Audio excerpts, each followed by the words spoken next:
So let's talk facts. The Prime Minister has told the House that all guidance was completely followed. There was no party.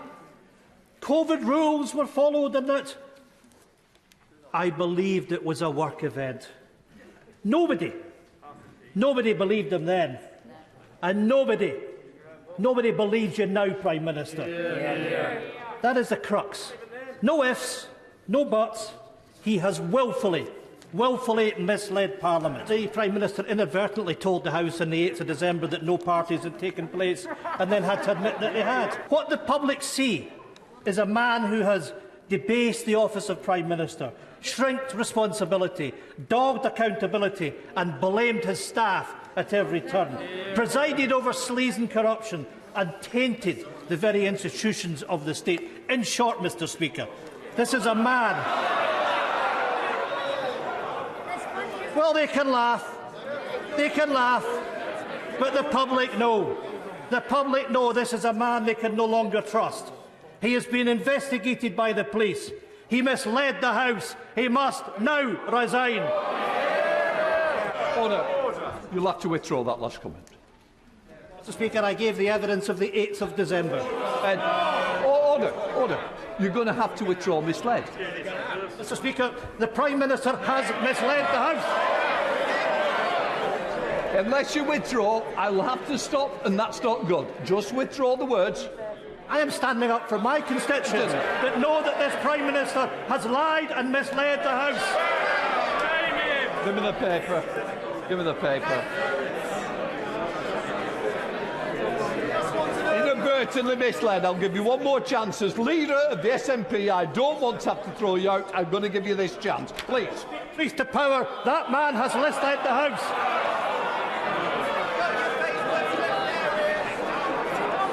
Shut up. I'm sorry it's come to this, and I'm sorry that the leader of the party has not got the decency to just withdraw those words in order that this debate can be represented by all political leaders. The honourable member has withdrawn it, the right honourable member.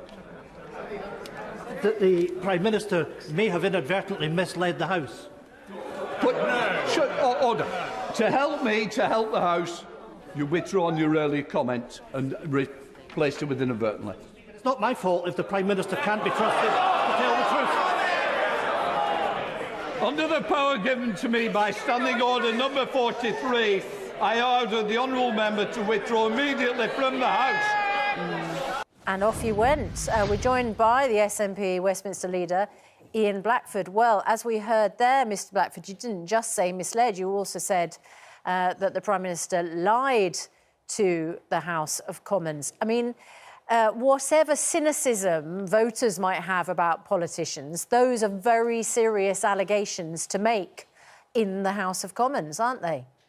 Yes, of course they are, and it's certainly not words I would use lightly, Susanna. But the fact remains that this is a Prime Minister that has let down everybody in these islands with his behaviour over COVID. Let's not forget that all of us were asked to obey the rules in lockdown, to make sure that we were doing what we could to support everyone else, to make sure that the NHS wasn't overwhelmed.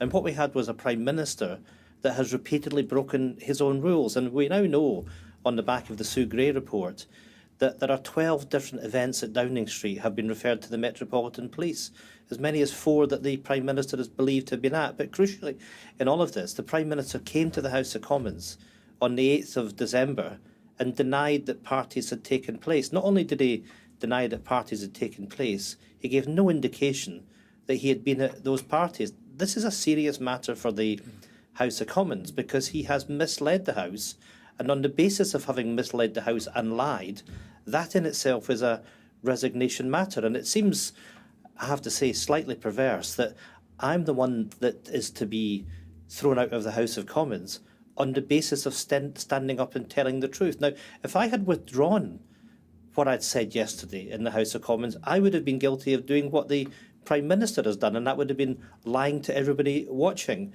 One of these days, the Prime Minister is going to have to accept that he has abused the trust that was put in him when he became Prime Minister. He should have gone by now. And this morning, my message to Tory MPs, they're going to have to do the job, because quite simply, this man is not fit for purpose. He's not fit to be Prime Minister. I followed Theresa May yesterday. Mr. Blackford, I'm just going to interrupt because there is a defence that the Prime Minister's putting up, which is that he's apologised, they got things wrong, things that they might have considered work events might be retrospectively interpreted as gatherings or parties. Perhaps people who are alleged to have thrown parties might have thought that they were in bubbles or that because they were working in the same vicinity, they were therefore entitled to gather together. That's the defence that's being put up. So are you calling that a lie? Yeah, I think the public know fine well that when they couldn't be with their loved ones, when their loved ones in many cases were dying, they couldn't be with their loved ones in care homes, they couldn't hold funerals properly, that we had this culture of parties taking place at Town Downing Street. The Sue Gray report makes it clear about the failure of leadership. In public life, there has to be dignity and self-respect. There needs to be an acceptance that if you breach the trust that's put in you, then you do the honourable thing that you resign. This defence holds no water at all, and we're in unprecedented times with the Prime Minister being investigated by the Metropolitan Police on multiple allegations of not just breaking the rules, of breaking the law. When is the Prime Minister going to recognise that this is untenable? Mr Blackford, Dennis Skinner, the veteran Labour MP, used to come in on the days of Prime Minister's questions and rehearse his questions in the Mirror. I just wondered, did you do that yesterday? Did you rehearse the lines which would get you thrown out by the Speaker of the House of Commons to get a bit of theatre in the chamber? No, I didn't, Ed. That's not something I would have done. I mean, I certainly take no pleasure in having to leave the chamber yesterday. But I have a duty to stand up on behalf of constituents, and not just constituents, many people up and down these islands. We've been overwhelmed with messages and people saying, thank goodness that someone has stood up and told it as it is. I'm not sure, Mr Blackford, if I'm honest with you. I mean, it's not the first time you've been thrown out. You knew what you were doing. The House of Commons has rules. You're saying the Prime Minister should not break the rule of misleading the Commons, and at the same time, you are undermining the rules of the House of Commons because you know full well the Speaker has to enforce the rule that you can't call people a liar. It seems to be a bit disingenuous to me for you to claim you didn't know what you were doing. You did that to get thrown out. No, actually, Ed, that's not the case. And if I may say to you that the SNP had an opposition day in November where I sought to move a motion of censure on the conduct of the Prime Minister. In the context of that debate, I was allowed to lay the case out that the Prime Minister had lied and had misled the House. So there is precedent here. And I think people looking on will find it a bit strange that where there is very clear evidence of a Prime Minister that's misled the House of Commons, that someone that's calling that out is the one that has to be disciplined, not the man that, quite simply, should have been thrown out of office some time ago for his behaviour and the way that he's demeaned the office of Prime Minister. But Mr Blackford, you know, there are rules in the House of Commons. You can't be sued for what you say in the House of Commons.